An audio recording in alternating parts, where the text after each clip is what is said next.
Hi, guys. How are ya? So excited to talk to you guys. So, let me know how I sound because we know our last live was a mess, but I did it with my whole heart. So, I want to make sure that I sound great and you guys can hear me before I start going. So, kind of type and just let me know. Let's see here. Yeah, I stepped it. I did. Yeah, I really worked hard on it. I mean, I have the headphones, so I mean, it's a work in progress, but so far so good.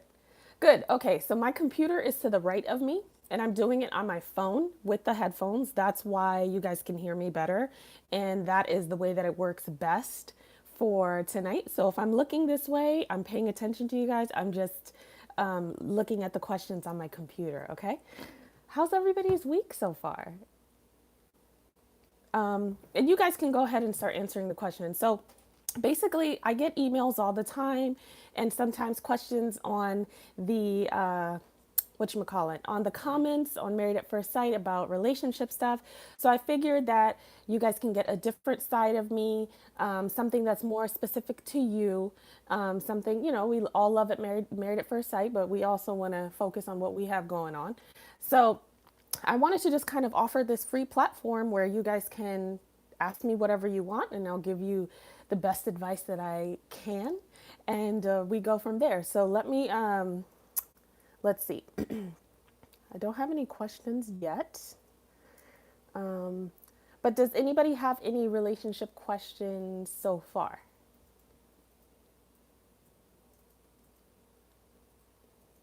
Not yet. So far, so good. Okay, I'm glad you guys can hear me, so that's awesome.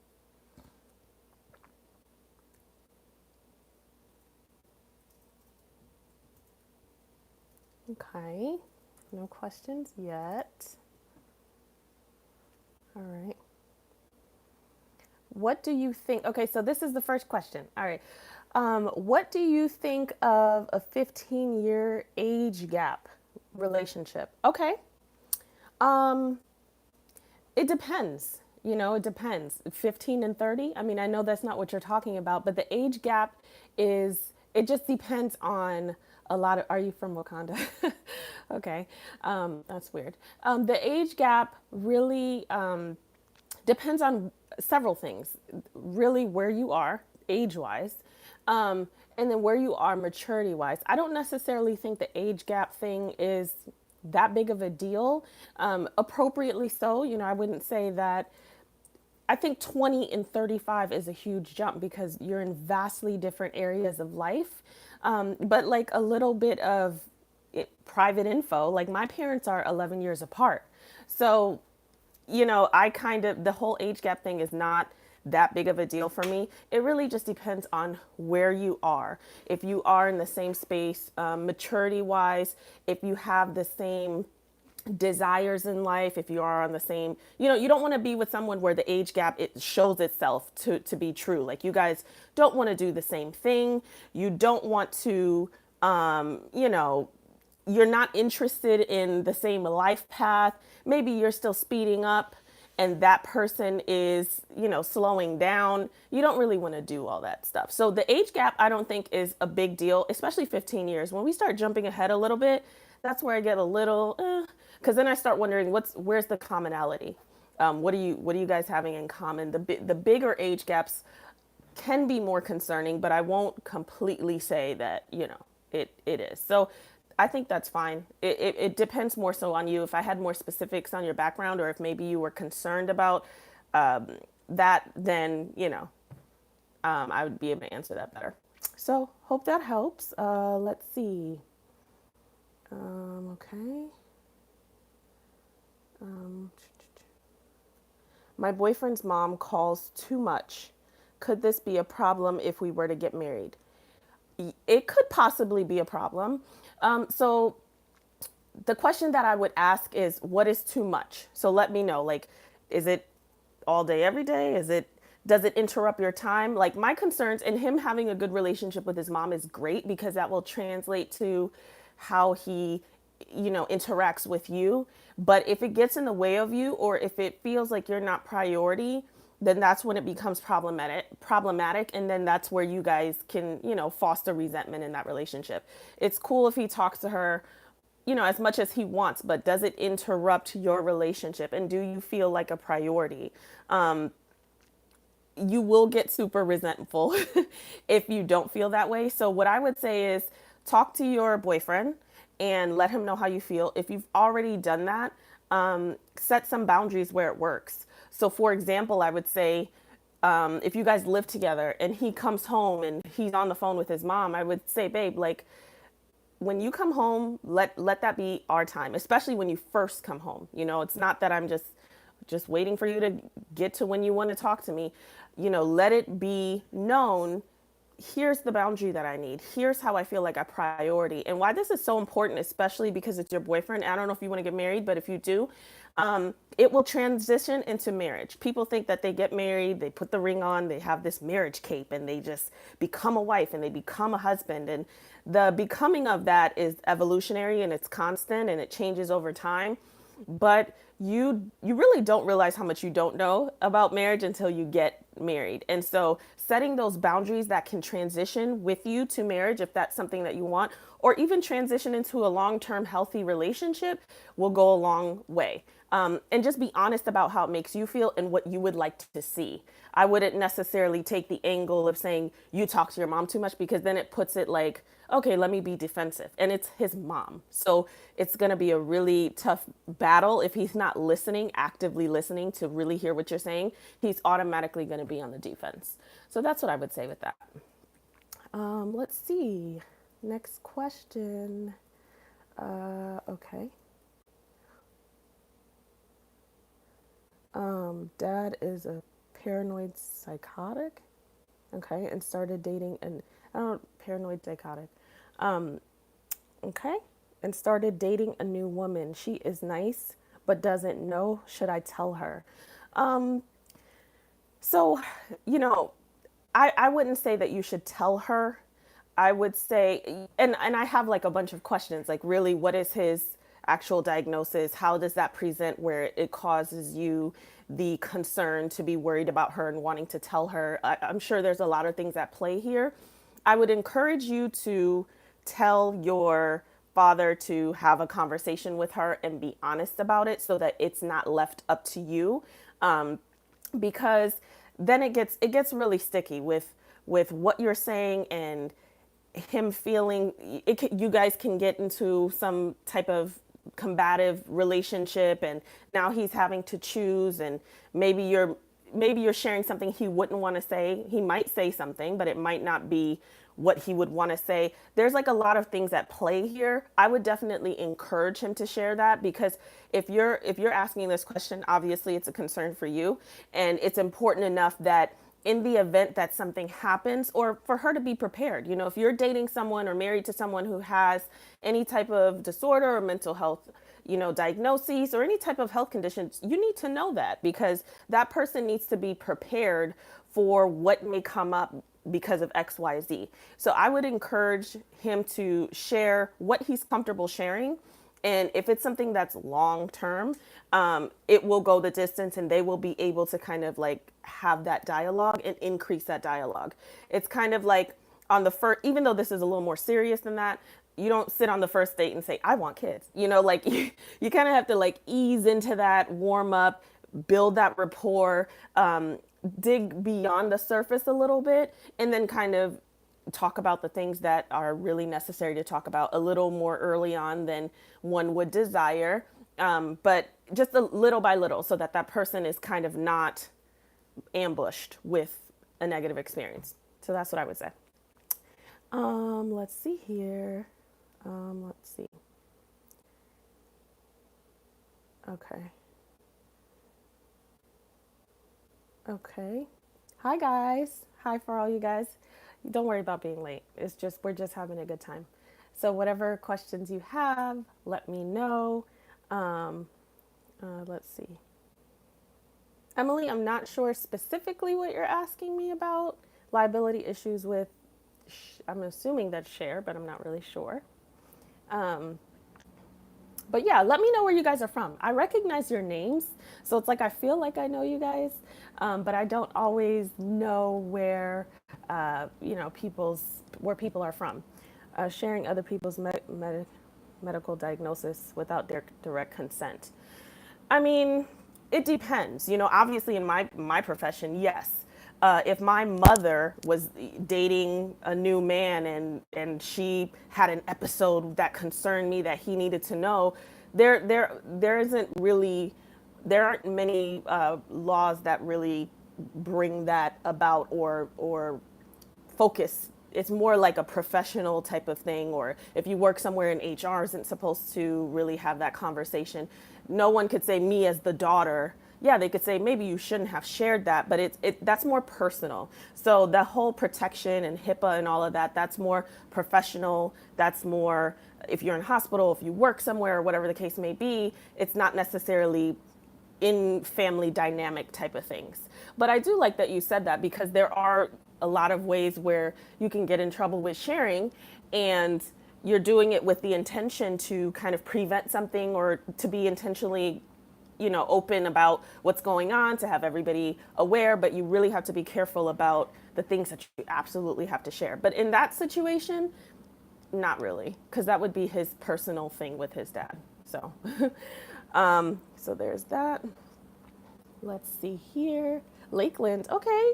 Lakeland, South Carolina, Jacksonville. We were just there not too long ago.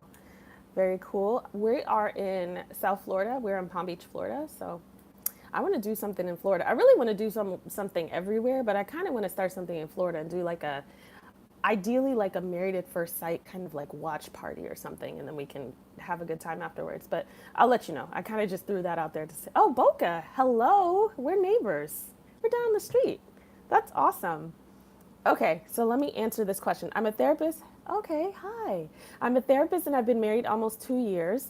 Congratulations. I'm wondering how I cannot relate to him as a clinician. I want to be present and not hold unrealistic expectation of him. Wow.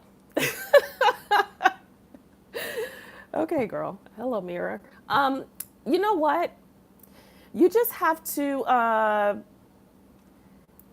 sometimes you just have to not say what you're thinking, because here's the thing, your brain is trained to think that way, and that's something that I will be honest in saying I have struggled with. I'm doing much better now. Who knows, we really need to ask my husband, but I have struggled with, simply because my brain works a certain way. And so beyond the training, naturally I'm inquisitive, and naturally I try to fix stuff and process, and people don't always need that. Your spouse doesn't always need that, and men don't always want that. They kind of maybe want you to hear or be supportive, or kind of let them figure it out. Now, if he's going to fall off a cliff, like, yeah, you can pump the brakes for him, but they almost expect that you're going to do that. And I have that happen all the time. I'll go somewhere, I'll go to like a personal development experience, and when they hear I'm a therapist, they're like, oh, you think you know this? They like put that label on me, and I'm like, no, I actually don't. For the most part, like, as a therapist, we kind of want to take that hat off and just be, because we absorb a lot of people's issues and concerns and stresses, and then you have family stuff. The family stuff with people that you love and you care about and and then you have your own stuff.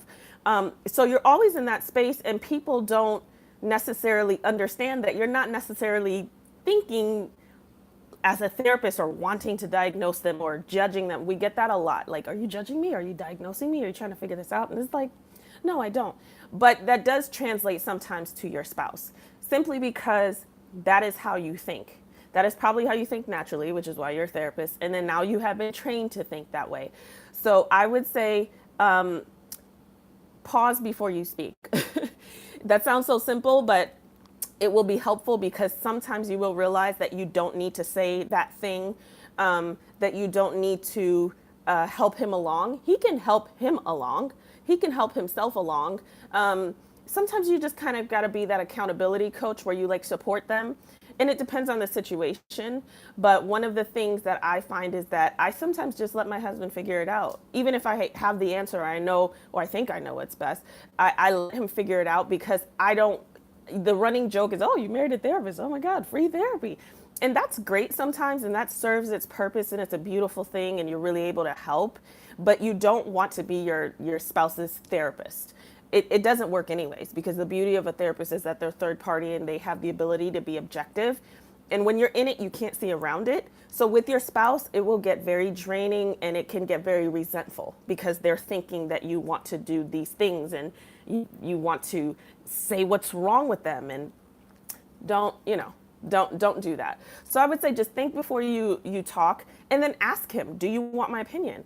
I went from giving my opinion because I'm just like passionate that way and I want to help, to like, what do you want from me right now? Do you want my opinion, or do you want me to listen? Or sometimes I just won't say anything because I know him well enough to know he will ruminate around, and then he'll come to it on his own. And I don't have to be involved in every single situation, because marriage, you already have so much of that you don't have to take every single thing on. So that's what I would say. Good question, though. Let's see here. Okay. Um, the grow in love question. I didn't see that. So can somebody like retype the grow in love question? Because I didn't see that. But I'm going to move on to the next. Um, oh, okay. So my husband says, because he's right here, he said, do you think somebody can grow in love? I do. So, so personally, and this is just personal. This is not necessarily professional, because this is like a personal thing. Some people believe in it, some people don't. Personally, I feel like love encompasses so many things that it's hard for me to buy into love at first sight. I don't know that I could say I truly, knowing what I believe love to be and how much responsibility and accountability and sacrifice it requires. And sacrifice isn't a bad thing, it's just how much of yourself you have to kind of intertwine with that. I don't necessarily know that I could look at anybody and say I love them at first sight. I just think it's like chemistry. I do believe that there's a feeling or a connection that could very much lead to love, and you'll know it. Because I kind of ran away from my husband the first time I met him. And I was just like, I don't, I really don't want to go this route. Like, I just feel like it's gonna, but I can't, the way I love him now, I mean, that came through a lot of experiences together. Like, to know and to love someone is to truly know them, good and bad. And I think people say, yeah, I love them the moment I knew them. I mean, I guess, but like, do you really love them? Love them when you can't stand them? Like, that really means something to me. So I totally believe that you can grow in love, because there's so many people who didn't necessarily think that the person that they fell in love with and are building a life with and having a family with is who they would have chosen. Like, think about our lists, because we all had them, or we all have them, and you write down who you want, and the person may show up who embodies this thing, and they're not who you wanted, or not who you thought they would be. And the person who's like, oh, I would never, that's the person you end up with, because they're who you needed. They gave you something you didn't know you needed or wanted.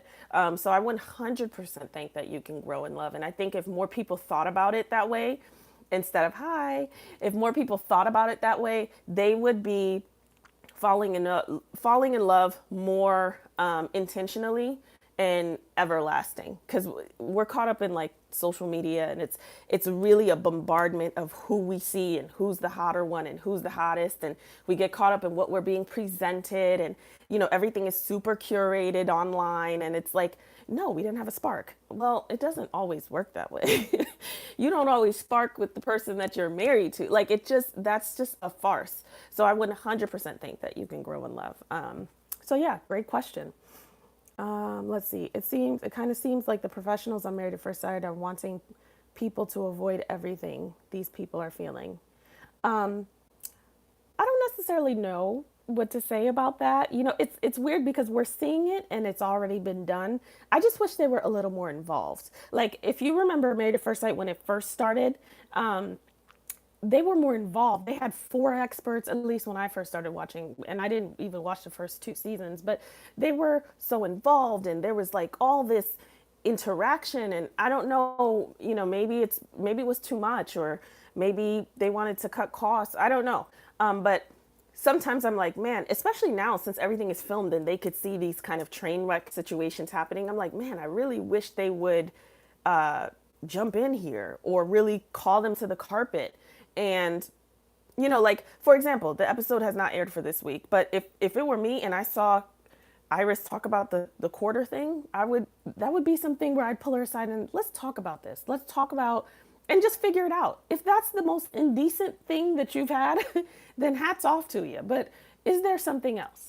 How can we see more? So I don't really know what the angle is. I don't know how much they want to be involved because a lot of people will say, well, they it's not realistic because they are not in that's not a real life marriage experience, but I get it. And they do need tools that they can use themselves, but this is also not a real experience either. So how about we just equip them with all of this stuff as much as we can and like send them off. Like I want if you think about it like a lunchbox on the first day of school, I want them to pack their lunchbox to capacity, like have to sit on it to close it so that like when they go, they have something, not kind of like we'll put an apple in here and half a peanut butter and jelly sandwich and they got to figure it out, like so that's my two, but I can go on and on about Married at First Sight. So so I will move on. Let us see here. Okay. Um, at one point in a new or budding relationship, do you discuss the other's income? How do you start the conversation? Shouldn't parties eventually know income? So I would say, um, in a new relationship, I wouldn't necessarily do that. Because when I think about income, though that stuff starts to get heavier because the person, here's the thing, when you're getting married or you are married or you live with someone, when you start talking about finances, people understand why. That person, even though they may be uncomfortable, and then you get into the whole family dynamic experience of like how they came to know money, how their parents are about money, what their emotional connection is to money. It's so much more than about the money. And you'll see people respond that way. But at least in those situations, people can say, well, we're building a life together, or we live together, or we're gonna build a life together. So they have to know. In a new and budding relationship, like that bud needs to have bloomed because there has to be a reason why you're asking. Now, I think healthy dialogue. So I wouldn't say no. I wouldn't say no. I would say no in a new or budding relationship because what is the goal here? But I would say that it is really important. And I don't think people do it at all in new and budding relationships to talk about your relationship with money, your parents' relationship with money, how that affects your current viewpoints on money, because you will see how, I mean, money really shows up a lot in a marriage because you see how people respond to it. You see how they take care of things. You see how they act when they don't have it. You see how they act when they have too much of it. And you really need to be prepared for that. But we kind of go in blind saying, oh, I make 60, I make 70. And then that's it. And that's really not it at all. So really having a healthy dialogue about like, I don't know, and I would say it if I don't know, I don't want to know about your money, like, but I do want to know like, how did your family discuss money? Like how's your dad with money? How's your mom with money? Like, how do you feel about money? Like, those will bring about really great conversations that will also give you an idea of who that person is in so many other ways. Because that relationship with money is reflective of so many other things, and money happens to be the tangible thing. So, yes, for kind of opening the door with income and money in general, no with specific things about that person unless you guys are headed in that direction. Okay? All right. My boyfriend isn't as quick, sharp, or witty. Our personalities are very different. He treats me like a queen. Can it work? Um, yeah, it can. It just depends. Like, how important is that for you? Um, if he treats you like a queen, then can you deal with the fact that he isn't as quick or funny or what did you say? Your personalities are very different. That's fine because he's a different person. Do your personalities work enough to be in a healthy and happy relationship? And since you said he treats you like a queen, I do believe that it can work. I would just try to hyper focus maybe on what he does have, because here's the thing that we do. We have all of this stuff in this person that's so great. So it's like the 80-20 rule. And then it's this 20% where we're like, man, I wish you, and I was talking to my girlfriend about this yesterday, and we were just talking about a bunch of stuff. I'm not going to say it because I'll put her on blast, but we're just talking about how sometimes you think about someone who maybe had had something that was like, oh, it was so easygoing, and your current mate may not have that. But then it's like, oh, but this person was a train wreck in every other situation. So is that little piece of, man, that was so simple, is that worth switching out? But we don't think about that. We think about the 80% that we have. This person is so great. I love them, blah, blah, blah. They treat me so well. But his personality isn't like as witty, as sarcastic, as sharp. And I'm very sarcastic and sharp and witty too. So I totally get that. You can play like a verbal ping pong and it's hilarious. Okay, but what if you met a man who was like a little bit of an a-hole and didn't treat you like a queen, but he was witty and on it? And so what you end up kind of focusing on is the 20% that you are missing, and giving it the weight of the 80%, and then not really thinking about the 80%. So I would just hyper focus on what he does have and just remind yourself of that. And he just doesn't have that. And we're just, he just doesn't have that, and that's fine. Like we all kind of have a thing that I'm sure our spouse was like, I wish that person was just a little bit XYZ. But I don't necessarily think that it would you would choose to remove yourself from the relationship. So just kind of focus on that, and that's something that we can all take away, as well as myself, because it's easy to pick the spot in the wall instead of noticing that the rest of the wall is perfectly clean. It's like, man, why is that one spot? So it's just really a shift of perspective. So it definitely can work. Okay, I see my husband's cutting up. I don't know what he's saying, but I'm sure he's entertaining. Okay. Any advice on dating casually and identifying things that I would or wouldn't want in a partner in the future? 22 years old. Okay. 22 years old, man. My birthday's next week and I feel like a fossil. So God bless you, girl. So what I would say is have your non-negotiables. I believe that you should have a list of about 5 non-negotiables. That if listen, you can run into this person and he's almost perfect, but if one of your non-negotiables is smoking and he smokes, well, he's not the one. Or if you are a faith-based person and they're not, then they're probably not the one. Or vice versa. Whatever's on that list, make sure that you are committed to giving up what you think is a potential perfect match for it, because those usually are the foundational things for you that will last longer. And just create a list. And I would say create that list and be as obnoxious as you want on it, because we all were. I had a list too.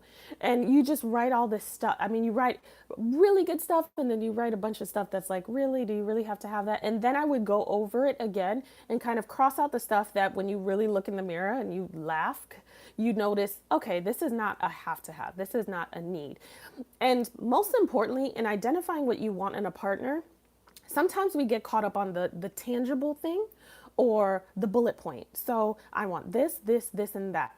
Rarely do we stop and think about the life experience that you want. So if I were you, I would suggest that you do a journal entry of kind of visualizing the life experience that you want with this person. What do you want your life to look like? And I really want you to sit in that, like be quiet, maybe put some music on, like calm background music. Sit in what you want your life to look like. Because when you start jotting down the experience and how it feels, and, home is calm and he makes me laugh and, he's a good dad, like then you start shifting tall, curly hair, you start shifting from that to like the real stuff that will help you get in tune with what you want. If in your vision comes a roller coaster, you want somebody who's adventurous, who's fun. But usually we write, okay, fun, likes to go on coasters, likes skydiving. Like, well, what if he doesn't like skydiving, but he is adventurous? So you have to really, that's the biggest takeaway I could tell you. Write down, journal or if you don't like writing, you can speak it on like voice notes or something. But really kind of capture the experience of what you want with someone in the future, so it really helps you get out of the minutia of the list. The list is good because it's something that you're going to want to see, especially when you tailor it down. And I definitely believe in writing the vision, making it plain, because there have been things that I've done and things I've written and vision boards that I've made that happened and I don't even realize it's happened. So I'm a big fan of like pen to paper and visualizing things and putting them somewhere, but also the experience when and I don't even know when I did this. I kind of just made it up, but when I switched over and wrote about the experience that I wanted to have, it really shifted my perspective and increased the depth of what I wanted for whatever, even if it's your career, your future, a vacation, anything. But specific to your question, a future mate, that's kind of what I would do. Okay. All right. Okay, let's see. Let's see. All right. How soon is too soon to get married? Do you believe in the when you know viewpoint? Okay. So yes, I do. I do believe in when you know. Um, I don't believe in like you meet in a month later. And I hate to say this because I really try my best not to tell people what to do, but I would not advise that just because when you know does not translate to the responsibility that comes with marriage. Okay, it's just about the emotionality of it. And yes, when you meet someone and there's something, you can know, you know what, boom, this is going to be my husband. This is going to be my wife. This is the person that's meant for me. There's something about this person that's different. That's awesome. Take that and then have healthy conversations in, a relationship and experiences that can lead to marriage. Now, I feel like when you're older, like if I was talking to a group of people in their young 20s, I would say you have more time that you can take. Not necessarily that you have to rush it when you're older, but I believe that when you are older, you know yourself more, you have had many life experiences. There isn't much to figure out. And as human beings, we're always evolving. But if I meet somebody at 35 or 36 and we want the same thing at the same time, it doesn't have to take long. It doesn't have to be a 5-year relationship. You really can kind of fast track that whole experience. I don't know what fast track is because I don't want to put a time frame on it, but it doesn't have to take long to know where you are. But those people are a little more mature and they're more committed to who they are. That's why like a lot of people who get married like young and inexperienced and they're just kind of going off of the emotions, it doesn't last because they often didn't even get to know themselves. The jump from 21 to 25 is pretty significant. You're in school or in college or maybe working, and 25, like it's something about it. But the jump from 25 to 30 is huge. It's huge. There's so many experiences that you have. You're leaving a certain time in your life. You're required to step it up. We make excuses for people in their young 20s. We don't necessarily do that for people who are older than that. I mean, your 20s, you kind of can get away with shenanigans, but the older you start getting, the more responsibility, the more accountability, the more looking within self. There's a lot more that happens, and there's a lot more desire to do those things that you don't care about when that you're that young. Even if you're mature, you're just not thinking about it like that. Thank you, Audrey. So, and then in your 30s, like your 30s is wildly different, and your 30s is such an amazing decade. So there's a lot to be said. At this point, I think I'm rambling, but I don't think there is like a too. I do think there's a too soon. If I have to commit to like a time frame, I would say anything less than 6 months. Okay. Now, for me, would I get married at 6 months having met somebody 6 months ago? Probably not. But anything less than 6 months is like, wait a minute, don't get caught up in the excitement of it because then there's just so much that comes with it. Kind of like people in general focus on the wedding. And it's like if they would focus on the marriage, they would move a little differently. It's not that you wouldn't be excited for the wedding, but you would really, really take into account what happens beyond that stuff, beyond the wedding day, beyond the stuff that's so fun. We tend to hyper focus on the stuff that's easy to get used to, extra income, sex when you want it for the most part. Always having a buddy, movie nights, we think about all these things and we don't think about all the other stuff. And I think people thought about all the other stuff, they still would get married. They would just be more conscious and be more prepared. So yes, when I totally agree with that. I don't think that people should move too soon because they end up regretting it most often. Okay, so let's see. Um, do you think there are trauma or assault issues likely in history of Married at First Sight this season? Um, do you think this could or should be addressed at least in terms of communication tools and how to fight fair? So there could possibly be, and I'm gonna say possibly because I don't.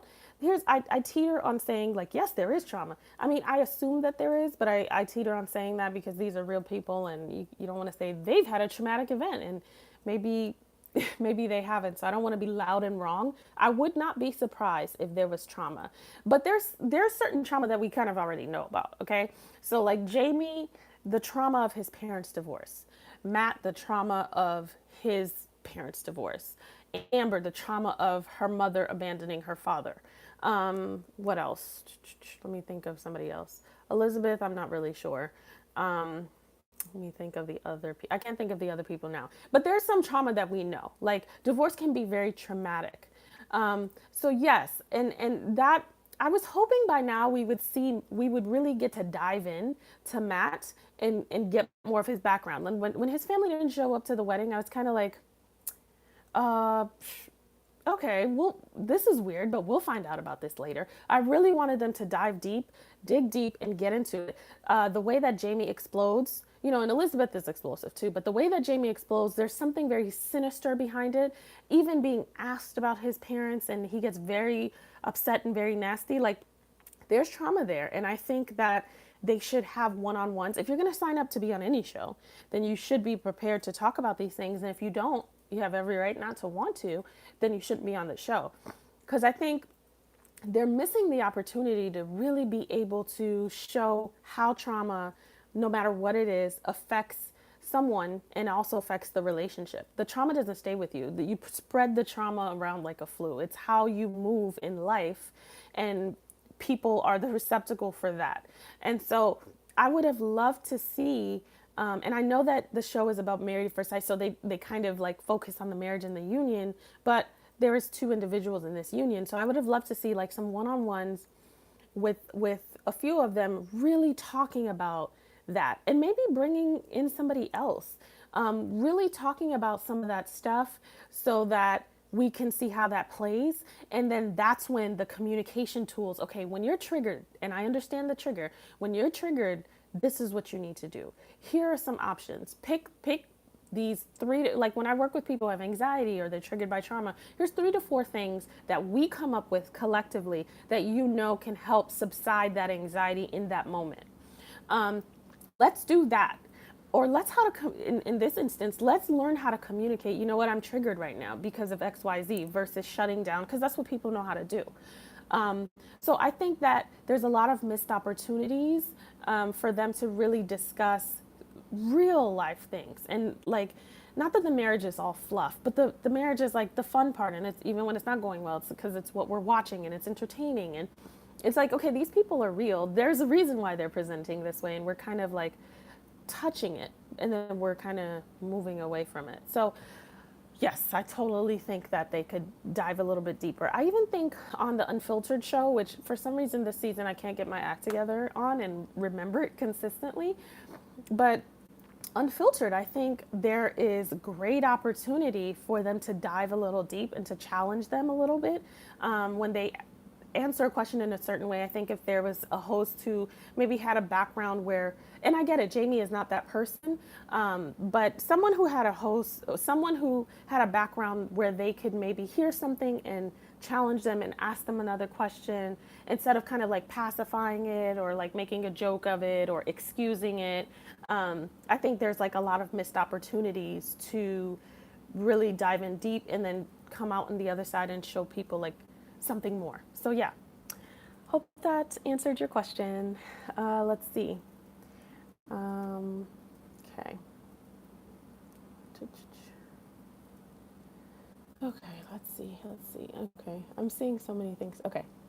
Do you think you should introduce a guy that you're dating to your kids? So yes, I do. Because I think kids are so pure in that they haven't been, for the most part, unless they have trauma, they haven't had that, they don't have that sarcastic, judgmental, know it all. That whole thing that we have as adults, because we've just been through so much where we're like, no, they don't yet have that. They have this very pure spirit where they know something aligns with them or not. And I don't think date one you should do it, no. But I do think that you should do it a lot sooner than I think people have been traditionally doing it, because people traditionally get in good and they want to make sure that this is the one. And then you introduce this guy to your child a year later when you're already in love, and this person may not vibe with your kid. And that's a big deal, or your child may not like this person and you don't know why, but it's enough to cause a strain on the relationship. Or you see that maybe this person isn't the parental figure that I could see plugging into my family unit, but it's too late because emotions are already enmeshed. So you really have to gauge where you get to a point where you see the opportunity for something more without being fully committed yourself. And you will know that. And then you kind of do that introduction in whatever way you think is comfortable and then go from there. I think that if it goes well, that can really seal the deal. And either way, it's a risk because you guys can have a great relationship and then it doesn't work out and now your kid is attached to them. I mean, it's never cut and dry, but I think somewhere between date one and date 365, like not too soon, but where you're kind of like, you know what, I like him. Like, I do like this person. Like, I could see it going. Like, when you could see it going, that's when you probably should start considering just not an official, this is so and so. Just see the vibe. Because when you've already gone, it's hard to come back and then it becomes something different. So, yeah, that's what I would say. All right. I'm glad you like the journal exercise. How to be vulnerable but still guard your heart. Oof. That's a great question. Man, how to be vulnerable but still guard your heart.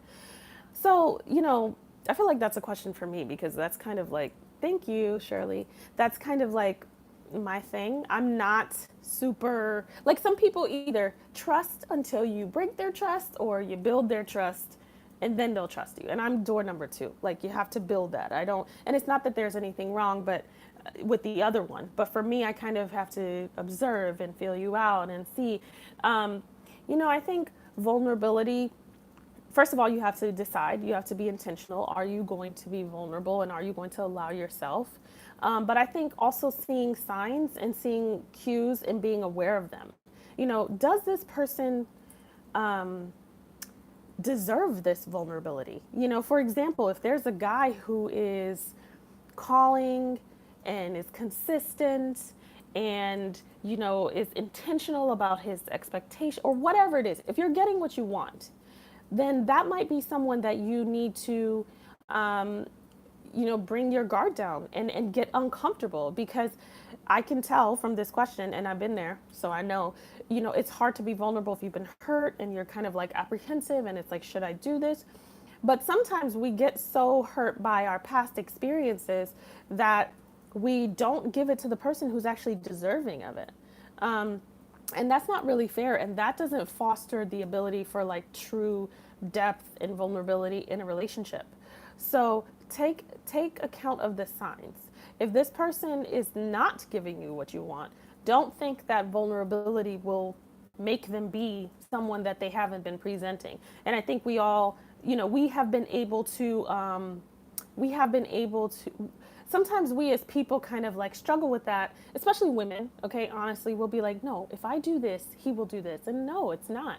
Like, you can't expect something that you really haven't been shown unless you're with someone in a relationship and you guys are fostering growth. And it's like, he hasn't been doing that, but we had a conversation. He's going to work on it. I haven't been doing that, but we had a conversation. I'm going to work on it. I'm going to grow. That's very different than somebody who's been consistently not that great and and you're wanting to force them to be great by you being better. That's like a recipe to be hurt and to also validate the need to not be vulnerable in the next relationship. So pay attention to the cues. And everything is a risk. Love is a risk. So there is no science where it's like, okay, this person is doing great and they're showing me what I need and we're having a good time.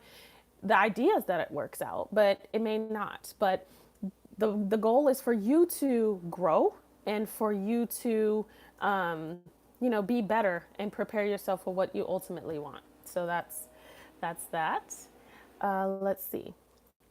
Okay. Um,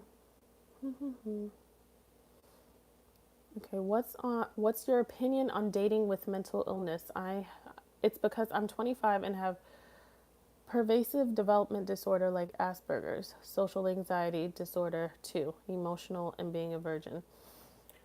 Um, my opinion on dating with mental illness is you're you can date. I mean, I don't think there's anything wrong. I think even this the idea that you shouldn't date is more of a you thing. And I know when you have a lot going on, you feel maybe that might not be the best thing to present to someone else or whatever it is that's going on in your mind that's making you feel like maybe I'm not deserving or maybe I don't want to be this for someone else. But I think that you can date just like everybody has stuff. And that's the thing.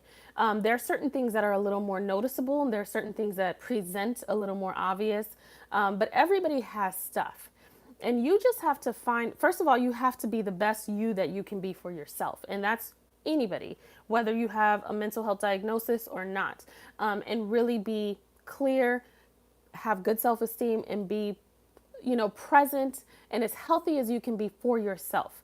And I say that because whoever you end up with reaps the benefits of that. So you just need to be with someone who can handle what you come to the table with and is patient and is understanding. I mean, if somebody has a severe sexual trauma history, we're not saying they shouldn't date. We're not saying that, oh, they're damaged goods. They're going to bring that drama to the next guy or the next girl. We're not saying that.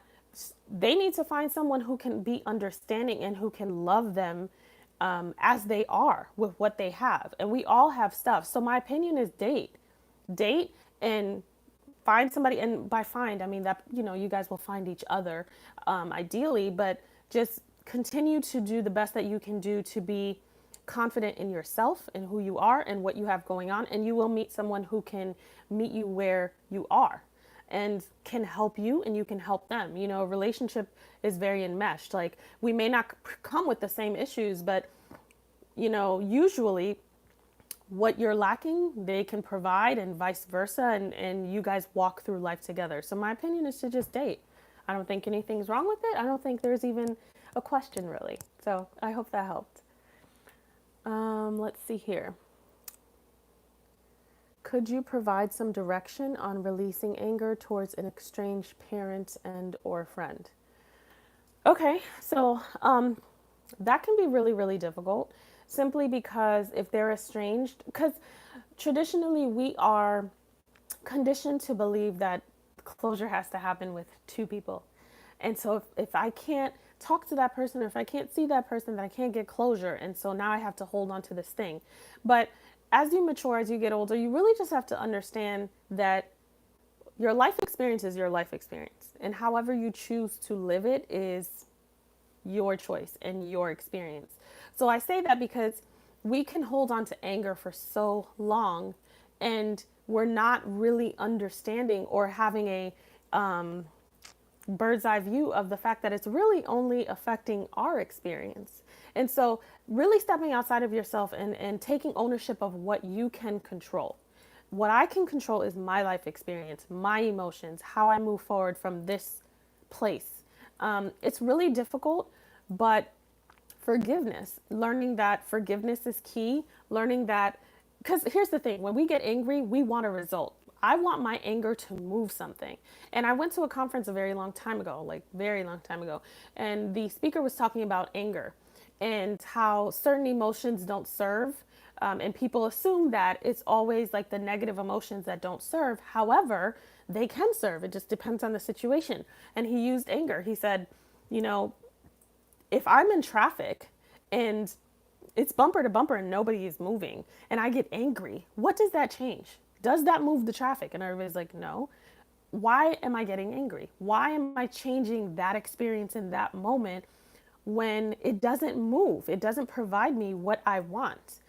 And he was like, but on the flip side, if my kid is jumping on the bed and I say, hey, stop jumping on the bed, say it a second time, hey, stop jumping on the bed, say it a third time, and now I get a little more colorful with my tone, chances are that kid is going to listen. That use of anger was a positive use. It got you the result that you were looking for. So I would say, definitely start processing your feelings, talking to a therapist or talking to a life coach or something like that, but really learning to release that anger because it's not moving anything. If it's not giving you, and that's something that you really have to sit with, because it's hard to let go of anger because we feel powerful when we're angry. I'm angry. I'm holding on to this, and I know how to do that. I don't know how to be okay with it because I'm conditioned to believe that if I'm not angry, I'm okay with it. And they're not one and the same. You can be at peace because you want your life experience to be pleasant and healthy and whole, and also hold that person accountable. But they don't have to live in the same wheelhouse and they don't have to conflict with each other, and one doesn't offset the other.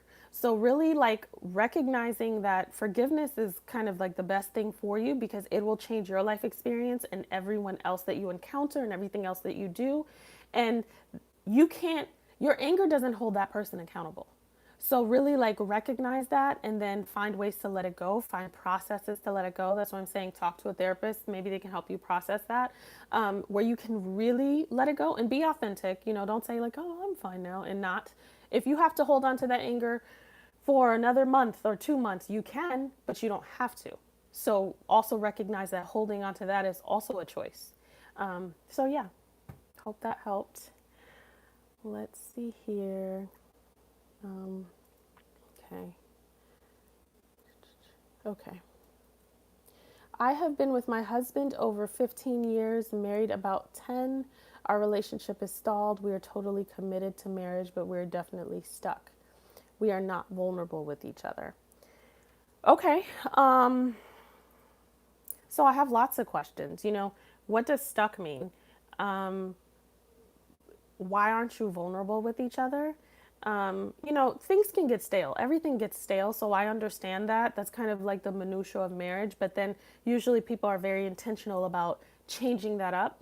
Um, my question is, we're not vulnerable with each other. Why? Was there something that was done that caused a break in the ability to be vulnerable? And that's kind of like what we really need to be dealing with.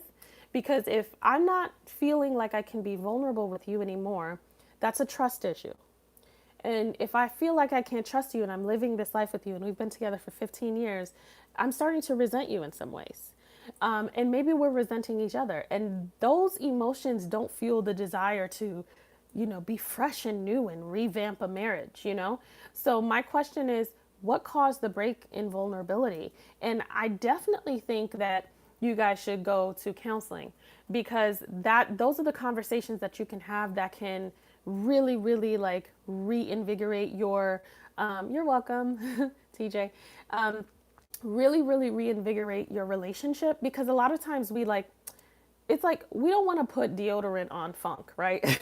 It's time to take a shower. Like go to the shower, wash yourself off. Let's not just spray perfume, and just hope that it just goes away. Like we want to clean it out. We want to kind of clean this wound out. So for me, I start thinking what caused the vulnerability. I want to know those things so that we can get to the root of what that is. And I'm sure that other person has their own experience of the very same thing.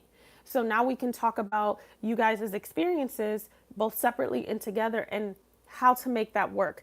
When we clean out that wound, that's when we can have fresh imagination and fresh energy to really recommit to the excitement of this marriage. But that last thing that you said, we're not vulnerable with each other, that's the most concerning for me because that's like the focus. And I don't think that if you're able to not be vulnerable with each other, then you can really like jumpstart the marriage all over again. And it has to happen. So that's why I'm not even focusing on that. I think every marriage, especially long term, there's always that kickstart that you gotta restart it and do something different, and because that's life, single people, they have to do it, they cut their hair, they do whatever.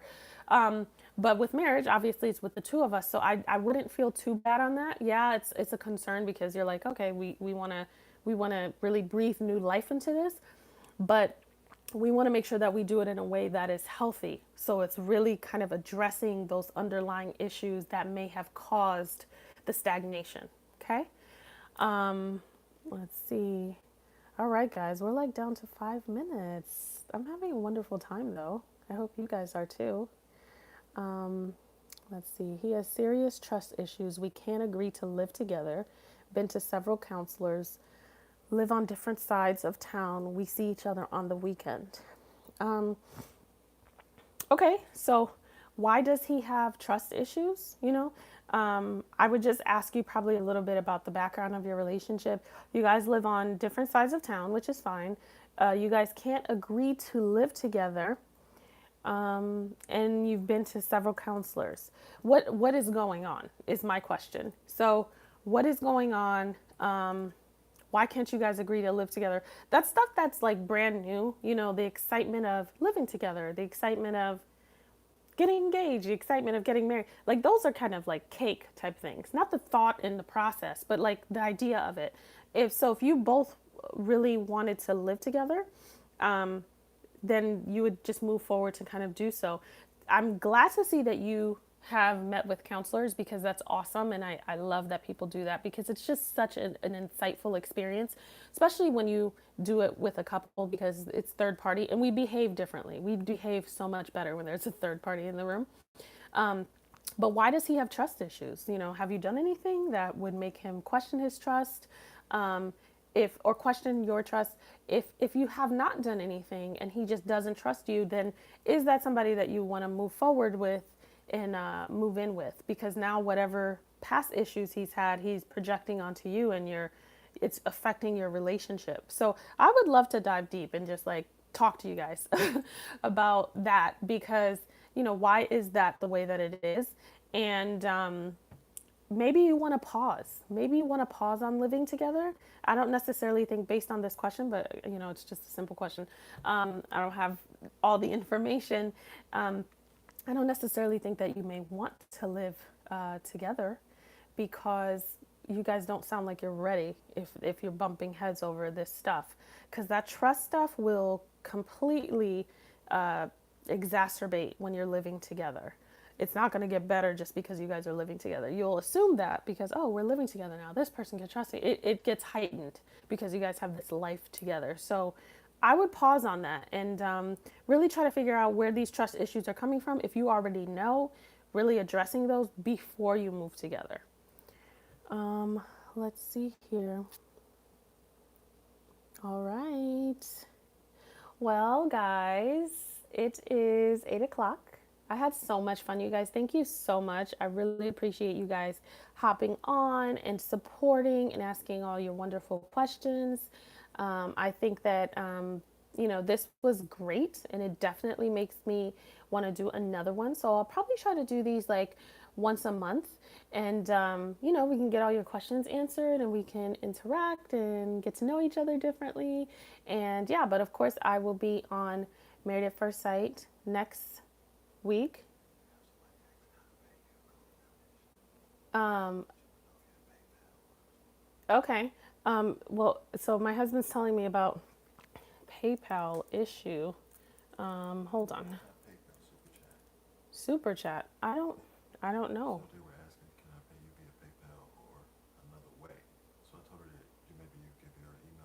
Okay. I will.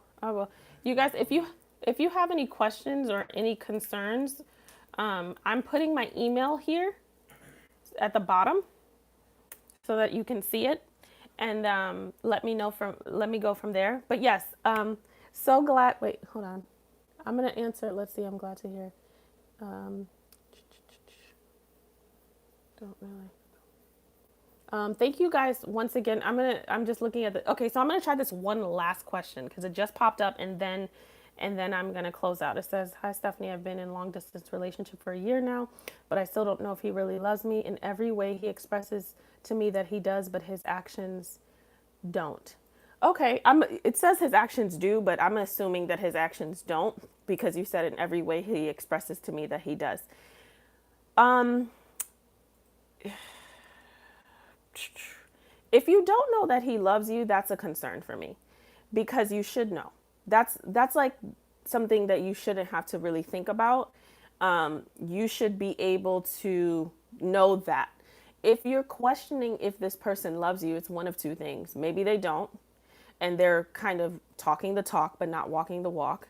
And the relationship might be convenient, or it might be like a great placeholder, or they might care about you but not love you or not be as invested.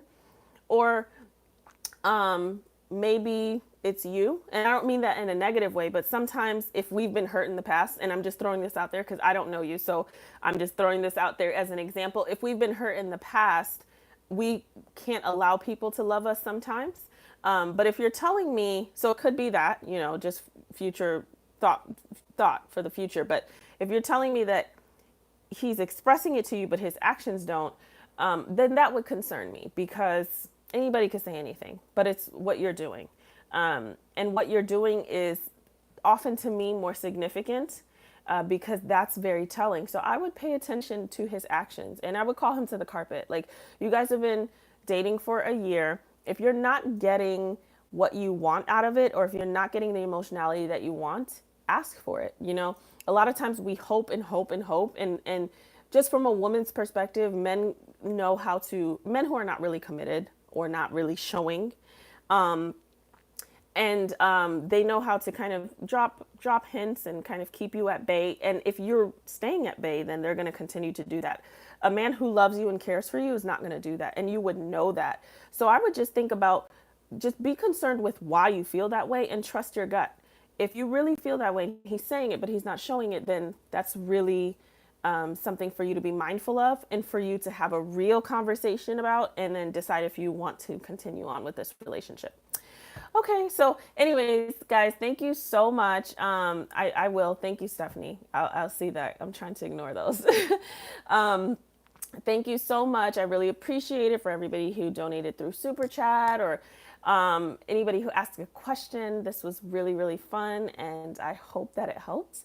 And I will try to do this probably once a month, like I said earlier. So everyone have a great, great night. And I will see you for the review this week in a couple of days. So good night. Oops. How do I do that? Oops. How do I end this?